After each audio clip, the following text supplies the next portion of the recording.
ہر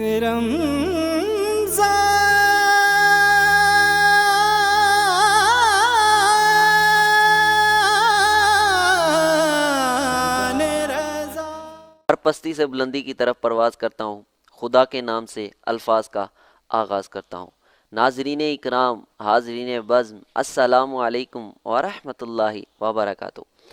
ناظرین اکرام، آپ محمد عبداللہ کے ساتھ 19 رمضان المبارک کی خصوصی نشریات رمضان رضا دیکھ رہے ہیں، اور سلامتی ہو ان کانوں کی سماعت پر، اس دل کی ہر دھڑکن پر،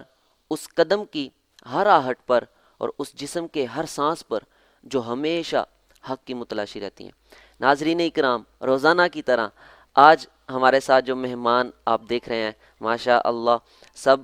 قابلیت والے اور الحمدللہ دین کے ساتھ اس طرح سے اٹیچ ہیں اور دین کا جو کام کریں ہیں، اللہ سب کو کامیاب و کامران نصیب فرمائے۔ تو میں آج کے جو مہمان ہیں ان کا تعارف کرواتا چلوں۔ ایک طرف جناب زینت القرا، قاری القرا، فخر القرا جناب احمد رضا قادری صاحب موجود ہیں تلاوت کے لیے، تو میں حضور آپ کو خیر مقدم کہتا ہوں، خوش آمدید کہتا ہوں، آپ نے وقت دیا، اور انہی کے ساتھ حضور کی مدحت کے گجرے نچھاور کرنے کے لیے، آقا علیہ السلام کی مدحت سرائی کرنے کے لیے جو ہمارے ساتھ چھوٹی عمر کے خوبصورت ثنا خان جناب علی حسن حاکم صاحب موجود ہیں، حضور آپ کو بھی میں خیر مقدم کہتا ہوں، اللہ تعالیٰ نے آپ کو بھی بڑی کامیابیوں سے نوازا ہے۔ ناظرین اکرام، ہمارا جو دوسرا سیگمنٹ ہے علم کا سمندر عالم ذیشان کے ساتھ ہوتا ہے۔ آپ نے شفقت فرمائی، محبت فرمائی، ایک دفعہ پھر آپ ہمارے پاس حاضر ہوئے، حضور آپ کا شکریہ ادا کرتا ہوں۔ میری مراد جناب بہت ہی عظیم الشان عالم دین، مذہبی اسکالر جناب حضرت علامہ مولانا غلام یاسین قادری صاحب، حضور میں آپ کو خیر مقدم کہتا ہوں، آپ نے ایک دفعہ پھر ذرا نوازی کی ہمارے لیے، اللہ آپ کو سلامت رکھے۔ اور انہی کے ساتھ ان کے رفیق سفر بھی ہمارے جو آج مہمان بنے جناب محمد جنید صاحب، حضور آپ کو بھی میں خیر مقدم کہتا ہوں، آپ نے ہمارے لیے وقت نکالا، اللہ آپ سب کو سلامت رکھے۔ تو ناظرین کرام، معمول کی طرح ہمارے پروگرام کا آغاز تلاوت قرآن پاک سے ہوتا ہے، تو میں تلاوت قرآن پاک کے لیے جناب جو ہمارے پاس قاری صاحب موجود ہیں احمد رضا قادری صاحب، حضور آپ تلاوت قرآن پاک سے آغاز کریں۔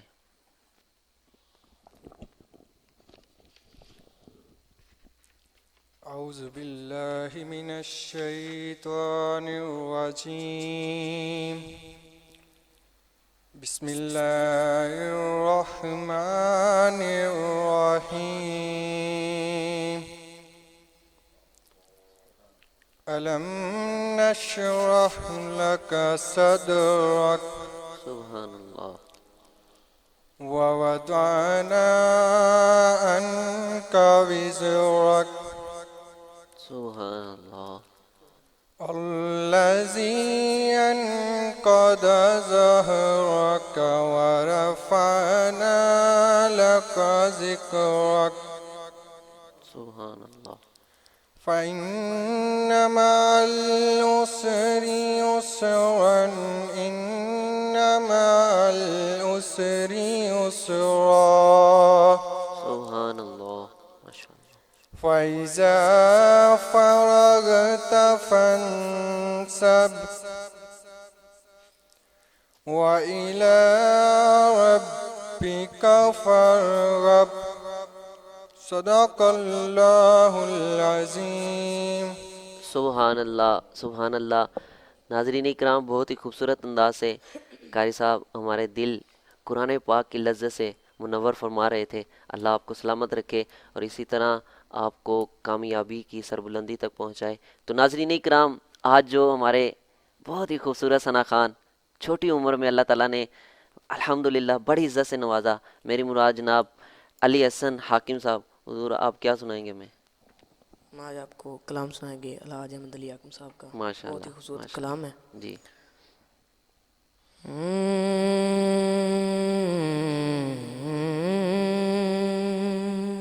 واہ واہ،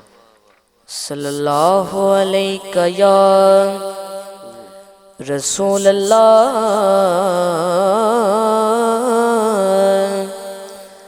وسلم علیہ یا حبیب اللہ، واہ واہ، ماشاء اللہ، صلی اللہ علیہ یا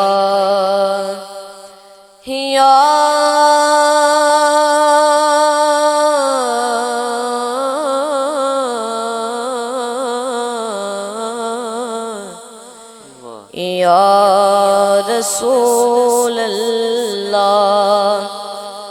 وسلم علیکہ یا حبیب اللہ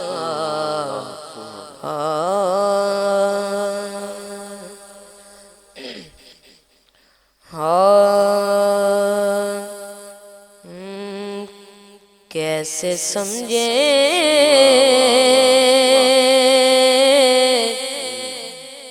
گے تیری شان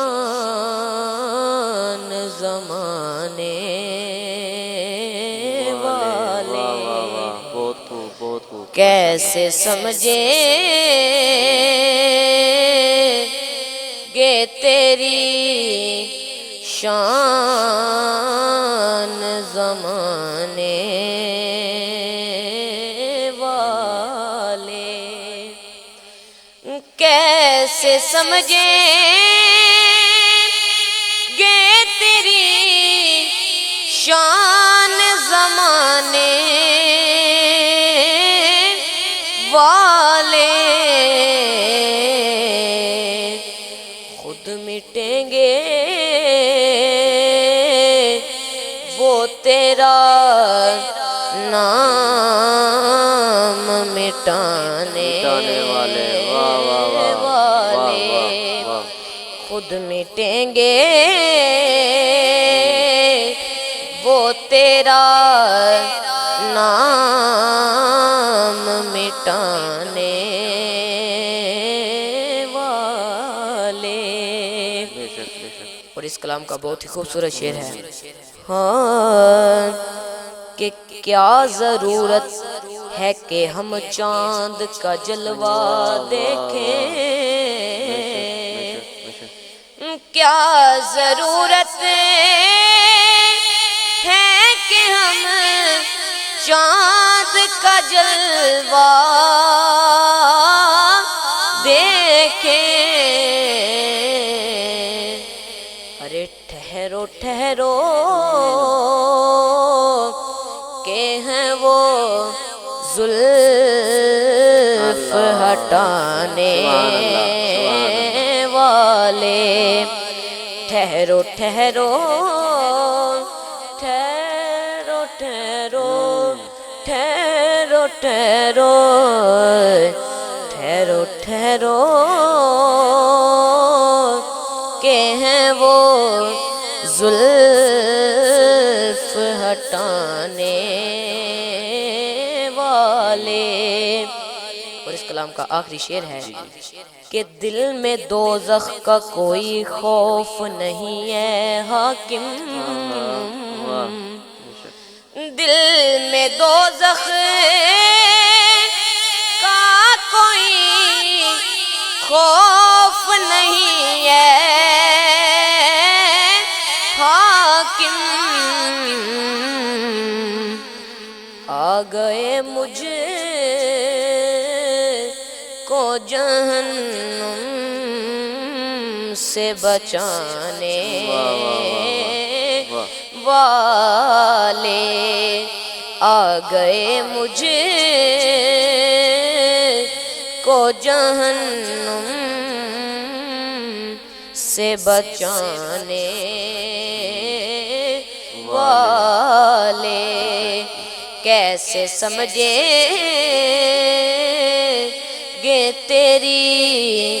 شان زمانے والے خود مٹیں گے وہ تیرا نام مٹانے والے واہ واہ واہ ماشاء اللہ بہت ہی خوبصورت انداز سے آپ حضور کی ثنا خوانی فرما رہے تھے خود مٹیں گے تیرا نام مٹانے والے اور یہ بات حقیقت بھی ہے کیونکہ چاند کی طرف علامہ صاحب منہ کر کے تھوکے گا اس کا اپنا ہی منہ میلا ہوگا اس کا اپنا ہی منہ گندا ہوگا اور آقا علیہ السلام رہے گا یوں ہی ان کا چرچا رہے گا پڑے خاک ہو جائیں جل جانے والے تو ناظرین اکرام آج جو لوگ حضور کی شان پہ، حضور کے نام پہ باتیں کرتے ہیں، ان کے لیے بڑا سبق ہے، اور انہیں چاہیے کہ اپنا ایمان درست کریں اور حضور کی محبت اپنے دل میں اجاگر کریں۔ تو ناظرین اکرام، آج جو ہمارا موضوع ہے وہ مقصد حیات ہے، ہماری زندگی کا جو مقصد ہے ہم اس سے غافل ہوئے پڑے ہیں۔ اس حوالے سے ہم آج علامہ صاحب سے گفتگو کریں گے۔ یقیناً اللہ تعالیٰ نے ہمیں عبادت و اطاعت کے ذریعے اپنی رضا حاصل کرنے کے لیے زندگی کا ایک انمول تحفہ ہمیں نصیب فرمایا ہے، اور اگر ہم چاہیں تو اس زندگی کو بہتر بھی بنا سکتے ہیں اللہ تعالیٰ کے بتائے ہوئے احکام پر عمل کر کے۔ یقیناً یہ زندگی، یہ دنیا کی زندگی جو ہے یہ امتحان گاہ ہے، اور امتحان وہ ہے جو محشر میں لگے گا، اور کوئی یہ نہیں کہہ سکتا کہ یار یہ بندہ اتنا گناہ گار ہے، یہ بندہ اتنا گناہ گار ہے، لیکن محشر میں یہ پتہ چلے گا جب تلیں گے عمل سب کے میزان پر، تب کھلے گا کہ کھوٹا کھرا کون ہے، تب سارا کچھ سامنے آ جائے گا، انسان کے ہاتھ میں ہوگا۔ تو اس حوالے سے آج ہم علامہ صاحب کی طرف چلتے ہیں، ان سے جو ہماری مقصد حیات ہے اس کی ڈیٹیل سے ہم جو گفتگو کریں گے، وہ علامہ صاحب ہمارے ساتھ موجود ہیں، جناب علامہ یاسین، غلام یاسین قادری صاحب۔ حضور، میں یہ چاہتا ہوں کہ اسلامی نقطہ نظر سے جو زندگی کا، حیات زندگی کا جو مقصد ہے، آپ وہ مقصد ایک دفعہ واضح کر دیں، پھر اس پر ہم مزید گفتگو کریں گے۔ بسم اللہ الرحمن الرحیم نحمد ونصلی علی رسول الکریم اما بعد فاعوذ باللہ من الشیطان الرجیم بسم اللہ الرحمن الرحیم اللہم صلی علی سیدنا و مولانا محمد معدن الجود والکرم وآلہ وصحبہ وبارک وسلم۔ ہم تو صلاۃ کے بعد سوال پوچھا گیا اسلامی نقطہ نظر سے انسانی زندگی کا مقصد کیا ہے؟ جی،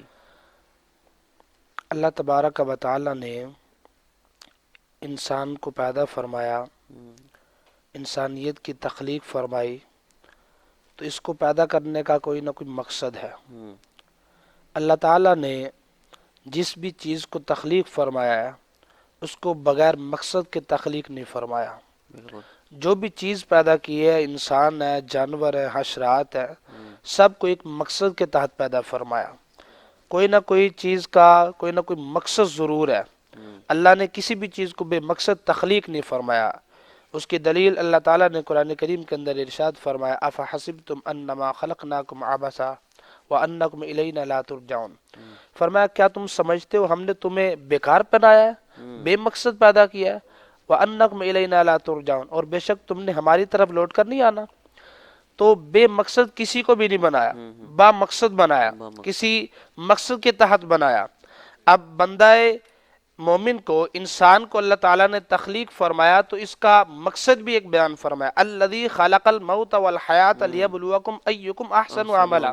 بے شک۔ فرمایا تمہیں اس لیے تخلیق فرمایا تاکہ تم میں دیکھے کون اچھے اعمال زیادہ کر کے آتا ہے، اکبر، بے شک۔ زیادہ اچھے اعمال کون کر کے لاتا ہے اور برائیاں کون کرتا ہے، تاکہ اس میں پتہ چل سکے کہ ایک اللہ رب العزت سے سچا اور اپنا مخلص ہو کے کون اللہ کی فرما برداری کرتا ہے اور کون اطاعت میں زندگی گزارتا ہے اور کون نافرمانی کے ایام بسر کرتا ہے۔ بے شک۔ صدر الافاضل حضرت علامہ سیدنا محمد نعیم الدین مراد آبادی علیہ الرحمہ اس آیت کی تفسیر میں فرماتے ہیں کہ اس سے مراد مطیع اور مخلص ہونا ہے، کہ کتنا زیادہ انسان اللہ کا فرما بردار ہے اور کتنا زیادہ اللہ تعالیٰ کے ساتھ وہ انسان مخلص ہے۔ تو جو انسانیت کا مقصد اللہ نے بیان فرمایا وہ ہے اللہ کی عبادت کرنا، اعمال صالحہ کرنا۔ فرمایا وَذَكِّرْ فَإِنَّ الذِّكْرَ تَنْفَعُ الْمُؤْمِنُونَ، فرمایا ذکر نصیحت کرو، بے شک نصیحت مومنوں کو فائدہ دیتی ہے۔ وَمَا خَلَقْتُ الْجِنَّ وَالْإِنسَ إِلَّا لِيَعْبُدُونَ، فرمایا ہم نے انسانوں اور جنوں کو نہیں پیدا کیا مگر عبادت کے لیے۔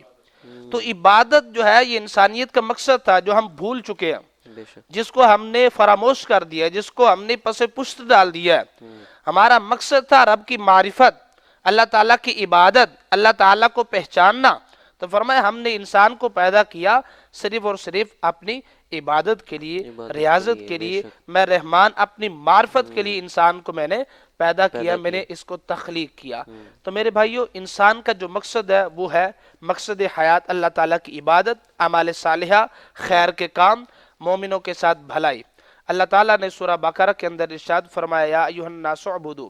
ربکم الذی خلقکم والذین من قبلکم لعلکم تتقون۔ فرمایا اے وہ لوگو اپنے رب کی عبادت کرو جس نے تمہیں پیدا کیا اور تم سے پچھلے لوگوں کو پیدا کیا، فرمایا اس لیے کہ تاکہ تم متقی بن جاؤ۔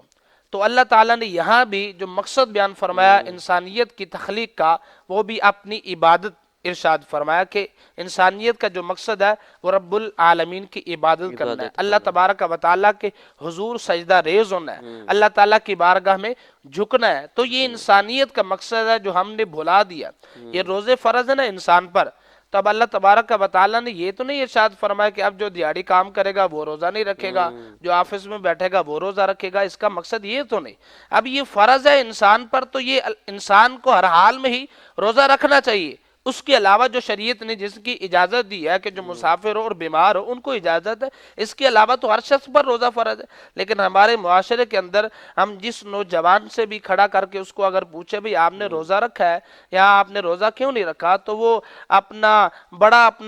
بلند آواز سے یہ کہہ کر پکارتا ہے، یہ آواز لگاتا ہے، یہ کہتا ہے کہ میں تو دیہڑی کام کرتا ہوں، سارا دن تو دھوپ میں کام کرتا ہوں، اس لیے مجھ سے روزہ نہیں رکھا جاتا، میں تو صرف جمعے کا روزہ رکھتا ہوں۔ تو یہ مقصد کو بھلا دیا۔ یہ تو اللہ تعالیٰ نے نہیں فرمایا تھا جو آفس میں بیٹھے گا، چھاؤں میں بیٹھے گا وہ روزہ رکھے گا، جو کام کرے گا وہ روزہ نہیں رکھے گا۔ صحابہ کرام علیہم رضوان کا دور دیکھیں، جب روزے فرض ہوئے تو صحابہ کرام علیہم رضوان کے زمانے میں کون سے آفس تھے، کون سے دفاتر تھے، کون سے جو اس طرح کی سہولیات تھی جو کہ آج ہمارے معاشرے میں ہمیں مہیا ہیں، جو کہ اللہ تعالیٰ نے نعمت کے طور پر ہمیں عطا فرمائی ہیں۔ تو وہ لوگ دن کو محنت کرتے، مزدوری کرتے، پیدل سفر کرتے، لیکن پھر بھی وہ اللہ تعالیٰ کے فرض کیے ہوئے روزوں کو ترک نہ کرتے، وہ روزے رکھتے، نمازیں ادا کرتے، اللہ کے رسول صلی اللہ علیہ وسلم کے حکموں پر عمل کرتے۔ تو ناظرین کرام، آپ جو ہمارا انسانی زندگی کا مقصد ہے وہ آپ علامہ صاحب سے خوبصورت انداز میں سماعت فرما رہے تھے۔ تو علامہ صاحب اس میں ایک بات یہ بھی ایڈ کرنا چاہتا ہوں کہ ہم اگر مارکیٹ سے کوئی چیز لینے جائیں نا تو اس کے ساتھ ایک چھوٹی بک ملتی ہے، تو اس بک سے یہ پتہ چلتا ہے کہ یار اس چیز کو کس طرح سے یوز کرنا ہے۔ تو ہمیں جو زندگی ملی ہے اس کے ساتھ ہمیں اللہ تعالیٰ نے کتاب بھی وہ عطا فرمائی جس کتاب کا کوئی ثانی اس دنیا میں نہیں ہے، وہ لاریب کتاب ہے، اس سے ہم رہنمائی حاصل کر سکتے ہیں اپنی زندگی کے حوالے سے اور تمام مسائل کے حوالے سے۔ تو علامہ صاحب میں ایک اور یہاں پہ ایک سوال پیدا ہوتا ہے کہ مقصد حیات کی تکمیل کا ذریعہ کیا ہو سکتا ہے، اس حوالے سے آپ کیا فرمائیں گے؟ جی بسم اللہ الرحمن الرحیم۔ اللہ تعالیٰ نے اس مقصد کی تکمیل کے لیے اور اس کے علم کے لیے، اس کی رہنمائی کے لیے، اس کی ہدایت کے لیے اپنے رسول کو بھیجا، آقا رحمت صلی اللہ تعالی علیہ وسلم کو مبعوث فرمایا۔ لقد من اللہ علی المؤمنین اذ بعث فیہم رسولا من انفسہم یتلو علیہم آیاتہ ویزکیہم ویعلمہم الکتاب والحکمہ۔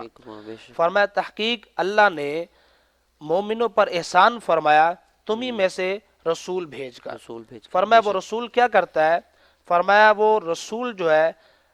آیات کی تلاوت کرتا ہے، انہیں پاکیزہ کرتا ہے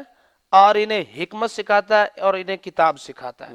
کتاب کا علم سکھاتا ہے۔ تو آقا کریم صلی اللہ تعالی علیہ وسلم کو مبعوث فرمایا اور اس کے ساتھ ساتھ قرآن کریم فرقان حمید کی کتاب عطا فرمائی، جو کہ قیامت کی صبح تک ہمارے لیے ذریعہ ہدایت ہے اور ہمارے لیے ایک آئیڈیل کی اپنا کتاب ہے جس کو ہم دیکھ کے جس کے قانون پہ ہم عمل کر کے جو ہے وہ آگے بڑھ سکتے ہیں۔ آقا کریم صلی اللہ تعالی علیہ وسلم کی جو زندگی ہے وہ سنہری زندگی ہے۔ لقد کان لکم فی رسول اللہ اسوہ،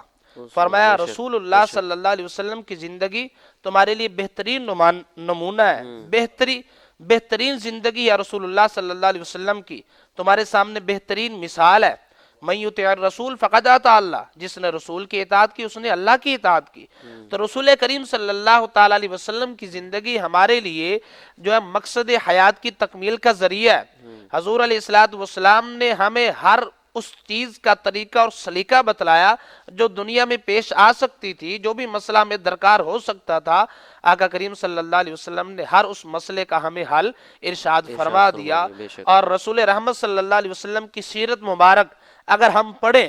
تو ہم اس مقصد کی تکمیل تک پہنچ سکتے ہیں، اس منزل تک پہنچ سکتے ہیں جس منزل کے لیے، جس مقصد کے لیے اللہ تعالیٰ نے ہمیں اس دنیا فانی میں بھیجا، جس امتحان کی تیاری کے لیے اللہ نے ہمیں یہاں تخلیق فرمایا اور یہاں میں رہنے کے لیے کچھ وقت مہیا فرمایا، تو اس کی تکمیل کے لیے رسول اللہ صلی اللہ تعالیٰ علیہ وسلم کی زندگی ہمارے لیے بہترین نمونہ ہے اور بہترین مثال ہے۔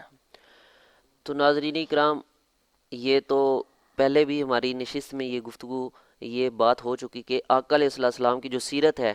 وہ ہمارے لیے ایک بہترین نمونہ ہے۔ تو علامہ صاحب نے بھی اس پر مزید وضاحت کی جامع الفاظ سے۔ تو علامہ صاحب آپ یہ ارشاد فرما دیں، ایک پیغام جو ہے وہ عنایت کر دیں کہ ہمیں اپنی اصلاح کے لیے کیا جو ہیں طریقے اپنانے چاہیے، کیا صورتیں ہونی چاہیے اس میں؟ بسم اللہ الرحمن الرحیم۔ آج کے معاشرے میں جہاں بے حیائی کو پروموٹ کیا جا رہا ہے، جہاں گناہ اور اس طرح کے دوسرے کام سرعام کیے جا رہے ہیں، جہاں نیکی کی طرف اگر کسی کو دعوت دیں تو وہ ہچکچا کر آتا ہے، وہاں اسے شرمندگی محسوس ہوتی ہے، لیکن اگر برائی کی طرف اسے کوئی شخص دعوت دے تو وہ بغیر شرمندگی کے وہاں ان کاموں میں ملوث ہو جاتا ہے، وہاں چلا جاتا ہے۔ تو ہمارے معاشرے میں، ہمارے آج کے اس دور میں انسان کی اصلاح بہت ضروری ہے۔ معاشرہ جو ہے وہ افراد کے مجموعے کا نام ہے، جی، افراد فرد کی جمع ہے۔ تو جب فرد کی تربیت کریں گے، فرد کی جو ہے وہ اصلاح کریں گے تو اس سے افراد کی اصلاح ہوگی، اور اس کے ساتھ ساتھ ایک بہترین معاشرہ تشکیل پائے گا، ایک خوبصورت معاشرہ ہمیں جو ہے وہ تشکیل دیا ہوا نظر آئے گا۔ تو انسان کو اپنی اصلاح کرنی چاہیے، اپنی اصلاح کی فکر کرنی چاہیے۔ ہمارا ایک مسئلہ تو یہ ہے ہمارے معاشرے کے اندر کہ میں سامنے والے کی غلطیاں نکالتا ہوں، سامنے والا اپنے سامنے والے کی غلطیاں نکالتا ہے، اپنی طرف کوئی توجہ نہیں دیتا، اپنے گریبان میں کوئی نہیں دیکھتا۔ فرمایا اگر ہمارے اندر 100 برائیاں ہیں تو وہ ہمیں نظر نہیں آتی، سامنے والے کی آنکھ میں کوئی تنکا بھی ہے تو وہ ہمیں شتیر کی طرح نظر آتا ہے۔ تو اس بات کی بہت زیادہ ضرورت ہے کہ انسان اپنا محاسبہ کرے، اپنا احتساب کرے، اپنی فکر کرے۔ سیدنا فاروق اعظم رضی اللہ تعالیٰ عنہ ارشاد فرماتے ہیں، حساب ہونے سے پہلے اپنا حساب کر لو، اپنا حساب کر لو، اس حساب سے پہلے اپنا محاسبہ بہت ضروری ہے۔ جو انسان اپنا محاسبہ کرتا ہے وہ کامیاب ہوتا ہے، وہ با مقصد زندگی گزارتا ہے، وہ اپنا ذلیل و رسوا نہیں ہوتا۔ ایک مثال دے کے بات کو واضح کرنا چاہتا ہوں۔ ایک شخص اپنے کمرے میں بیٹھ کے مطالعہ کر رہا تھا، تو اس کے مطالعہ کے دوران اس کا بچہ وہاں ارد گرد آ کے شور کرتا، کھیلتا کودتا، تو وہ تنگ ہوتا اور اس سے اپنا صبر نہ ہوا، تو اس نے اپنے اس بچے کو بلایا اور اسے ایک کاغذ تھمایا۔ وہ کاغذ جس پر کسی ملک یا کسی صوبے کا نقشہ بنا ہوا تھا، اس نے اس کو پھاڑ کر، اس کے ٹکڑے کر کے اپنے اس بچے کو تھما دیا اور کہا کہ اے میرے بچے، 7 والے کمرے میں جاؤ اور وہاں جا کر اس نقشے کو درست کر کے لاؤ۔ جب اس کا بچہ وہ کاغذ لے کر دوسرے کمرے میں چلا جاتا ہے، ابھی تھوڑی ہی دیر گزرتی ہے، وہ شخص اپنے مطالعے کی اپنا مصروف ہو جاتا، مطالعہ شروع کر دیتا ہے، ابھی تھوڑی ہی دیر گزرتی ہے، اس کا بچہ اس کو درست کر کے واپس لے آتا ہے۔ وہ شخص حیران ہو جاتا ہے، بھئی ایک نقشہ تھا جس کو درست کرنا تھا، یہ بہت مشکل کام تھا، بڑا وقت درکار تھا، لیکن اس بچے نے تو تھوڑی ہی دیر میں اس کو پایا، تکمیل تک پہنچا دیا، اس کی کیا وجہ ہے؟ تو اس کا بچہ کہنے لگا، اے میرے بابا، جب آپ نے اس نقشے کو پھاڑا، اس کے ٹکڑے ٹکڑے کیے، تو میں نے دیکھا کہ اس نقشے کی پیچھے والی طرف، پیچھے والی سائڈ پہ ایک شخص کی تصویر بنی ہوئی ہے۔ تو میں نے کیا کیا، میں نے ان ٹکڑوں کو لیا اور دوسرے کمرے میں جا کر میں نے اس تصویر کو سیدھا کیا، تو نقشہ خود بخود درست ہو گیا۔ تو یہ ایک بہترین مثال ہے جو عام شخص کی جو ہے وہ ذہنیت میں بھی اتر جائے گی، عام بندے کی بھی سمجھ میں یہ بات آ جائے گی کہ جب اس نے ایک تصویر کو سیدھا کیا تو نقشہ خود بخود درست ہو گیا۔ تو اسی طرح اگر ہم اپنی اصلاح کریں گے، اپنا محاسبہ کریں گے، اپنا احتساب کریں گے، اپنی فکر کریں گے، اپنی غلطیوں کو درست کریں گے، تو معاشرہ خود بخود درست ہو جائے گا۔ ہمارے معاشرے میں میرے سمیت ہر بندہ وہ اپنا معاشرے کی بہتری کے لیے تو تقاریر کرتا ہے، معاشرے کی بہتری کے لیے ایک تو ہم لوگ ہیں نا کہ ممبر و محراب سے ہم واضح و نصیحت کرتے ہیں، ایک عام بندہ بھی جس کا یہ کام نہیں ہے وہ بندہ بھی 2 گھنٹے 4 گھنٹے کی تقریر کرنے کے لیے تیار ہے، وہ بھی گلی میں چوک میں محلے میں کھڑا ہو کے وہ بھی بڑا لیکچر دے رہا ہے معاشرے کی تشکیل میں، معاشرے کی بہتری کے لیے، لیکن اگر دیکھا جائے تو وہی شخص خود بھی کتنی برائیوں کا مرتکب ہے، لیکن وہ اپنی برائیوں کو نہیں دیکھ رہا، دوسروں کی برائیوں کو دیکھ رہا ہے۔ تو ایک میں بات اور بھی عرض کر دوں کہ ہم کہتے ہیں نا کہ مچھلی جو ہے، مچھلی میں اگر ایک تالاب میں اگر ایک گندی مچھلی ہو تو اس سے دوسری مچھلیاں بھی خراب ہو جاتی ہیں، تالاب گندا ہو جاتا ہے، لیکن ہم اس میں یہ نہیں دیکھتے کہ وہ جو تالاب کے اندر گندی مچھلی ہے وہ کون ہے، وہ کہیں ہم تو نہیں، وہ کہیں ہم تو نہیں تالاب کی گندی مچھلی جس کی وجہ سے وہ تالاب گندا ہو رہا ہے۔ ہم ہمیشہ یہ الزام دوسروں کو دیتے ہیں، سامنے والے کو دیتے ہیں، کبھی اپنے آپ میں غور نہیں کیا کہ کیا وہ گندی مچھلی میں تو نہیں جس کی وجہ سے وہ دریا، وہ معاشرہ، وہ محلہ، وہ آبادی خراب ہو رہی ہے، یا وہ گھر تباہ ہو رہا ہے جس کا سبب کہیں میں تو نہیں بن رہا۔ تو اس لیے اپنا احتساب، اپنی بارے میں غور و فکر کرنا چاہیے اور اپنی غلطیوں کو سدھارنا چاہیے۔ جب ہم اپنی اصلاح کریں گے تو اس سے معاشرہ جو ہے وہ سنورے گا۔ ایک اور بات عرض کر دوں اس میں، ایک غلام جو ہے، آپ دیکھیں نا کہ وہ لوگ جو تھے پرانے زمانے کے لوگ، وہ اللہ تعالیٰ کی عبادت کرتے تھے تو اس میں مخلص ہو جایا کرتے تھے۔ اللہ تعالیٰ کی عبادت جب وہ کرتے تو وہ دنیاوی خیالات سے مبرہ ہو جایا کرتے تھے، وہ دنیاوی خیالات سے وہ پاک ہو جایا کرتے تھے۔ ایک غلام بازار میں پہلے غلام بیچے جاتے تھے، تو ایک غلام وہاں اپنے ایک اڈے پہ کھڑا ہوا تھا، تو اس کا ایک آقا مالک اس کو خریدنے آیا، تو غلام کو جب خریدنے لگا تو پہلے آقا کی شرطیں ہوتی تھی، لیکن یہ عجیب منظر ہے کہ غلام نے اپنی شرطیں پیش کی۔ غلام کہنے لگا میری 3 شرطیں اگر مجھے خریدنا ہے۔ تو آقا نے پوچھا بھی تمہاری کون سی 3 شرطیں ہیں؟ اس نے کہا میری پہلی شرط تو یہ ہے کہ دن کو تو تمہارا کام کروں گا، لیکن جب نماز کا وقت ہوگا تو میں تمہارے کام کا پابند نہیں ہوگا، اذان کی آواز آئے گی تو میں مسجد کی طرف چلا جاؤں گا، اللہ کے حضور سجدہ ریز ہوں گا۔ اور دوسری میری شرط یہ ہے کہ تم اپنے گھر میں سے ایک علیحدہ مجھے کمرہ دو گے جس میں میرے سوا اور کوئی دوسرا شخص نہیں ہوگا۔ تیسری میری شرط یہ ہے کہ دن کو تو تمہارا پابند ہوں گا، رات کو میں تمہارا پابند نہیں ہوں گا۔ فرماتے وہ آقا اس غلام کو خرید کر لے گیا۔ جب فرماتے وہ شخص کام کرنے لگا تو کام کرتے ہوئے جب اس کے کان میں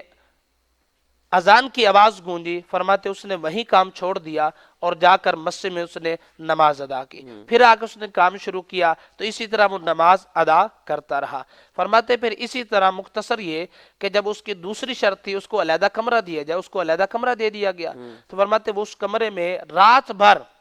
اللہ کی عبادت کرتا، نوافل پڑھتا، ذکر و فکر کرتا۔ تو فرماتے اس کا مالک ایک دن رات کو اٹھا اور کیا دیکھتا ہے کہ غلام کا کمرہ بڑا روشن ہے۔ اس نے آگے بڑھ کر کھڑکی سے دیکھا تو دیکھا کہ آسمان سے ایک لائٹ جو ہے اس کے کمرے کے اندر اتری ہوئی ہے اور اس سے اس کا کمرہ روشن ہے، منور ہے، اور وہ اللہ کی بارگاہ میں گڑ گڑا رہا ہے، یا اللہ رات کو میں دن کو ایک شخص کا پابند ہوں، اس لیے دن کو تیری عبادت زیادہ نہیں کر پاتا، رات کو ہی کر پاتا ہوں، مجھ پر فضل فرما، کرم فرما، درگزر والا معاملہ فرما۔ تو اس کا مالک دیکھ کر چلا گیا۔ دوسری رات اس نے دیکھا، اپنی بیوی کو دکھایا وہی منظر۔ تو جب صبح ہوئی تو اس کے مالک نے اس غلام کو بلایا اور کہا ہم نے تمہارا عذر سن لیا، ہم نے تمہارا جو عذر تھا اللہ کی عبادت دن کو نہ کرنے کا وہ ہم نے سن لیا، اب ہم تمہیں آزاد کرتے ہیں، دن کو بھی اللہ کی عبادت کرو، رات کو بھی اللہ کی عبادت کرو۔ اب اس کا جو اللہ کی عبادت کرنے کا وہ جو مقصد تھا، مقصد حیات جو تھا جس کی وہ تکمیل کر رہا تھا، اس میں وہ ریاکاری بھی نہیں چاہتا تھا، وہ یہ بھی نہیں چاہتا تھا کہ مخلوق کو علم ہو، ہم تو نیکی کر کے لوگوں کو بتاتے ہیں، تو وہ یہ بات بھی نہیں چاہتا تھا۔ تو اس نے اللہ کی بارگاہ میں دعا کی کہ یا اللہ میری زندگی واپس لے لے۔ فرماتے وہ زمین پر لیٹا اور اس کی روح پرواز کر گئی، آگاہ اپنی موت سے کوئی بشر نہیں، سامان 100 برس کا پل کی خبر نہیں۔ تو ناظرین اکرام، آپ خوبصورت انداز سے اور ایک نرالا انداز اما صاحب کی طرف سے آپ جو گفتگو سماعت فرما رہے تھے، مقصد جو ہے ہمارا زندگی کا وہ آپ سماعت فرما رہے تھے، تو یقیناً اس پر اللہ ہمیں عمل کی توفیق عطا فرمائے، اور جو آپ نے ہمیں نصیحتیں کی، جو پیغام دیا، جو مقصد حیات ہمیں واضح کر کے آپ نے بیان فرمایا، اللہ اس پر ہمیں استقامت اور اس پر عمل کرنے کی توفیق عطا فرمائے۔ تو ناظرین کرام، ہماری جو نگاہوں کا مرکز و محور اور غیر مشروط محبت صرف اور صرف نبی کریم صلی اللہ علیہ وآلہ وسلم سے ہی ہونی چاہیے، اور اگر یہ نہ ہو تو پھر ہمارا بچنا مشکل بلکہ ناممکن ہوگا، ہمارا پھر گزارا نہیں ہے اس کے بغیر۔ تو ہمیں یہ اپنا جو مشن ہے اس پر بھی ثابت قدمی سے قائم رہنا ہے اور اس پر عمل بھی کرتے جانا ہے، حضور کے احکامات کی پاسداری بھی کرتے جانا ہے۔ تو ناظرین اکرام انشاءاللہ کل ایک دفعہ پھر نئے ثنا خان کے ساتھ، نئے قاری کے ساتھ اور نئے عالم دین کے ساتھ آپ کی خدمت میں حاضر ہوں گے۔ دیکھنا نہ بھولیے نغمہ نور اسٹوڈیو کے آفیشیل پیجز پر روزانہ رات 11 بجے۔ اللہ حافظ۔ پورے رمضان میں ہماری ٹرانسمیشن رمضان رضا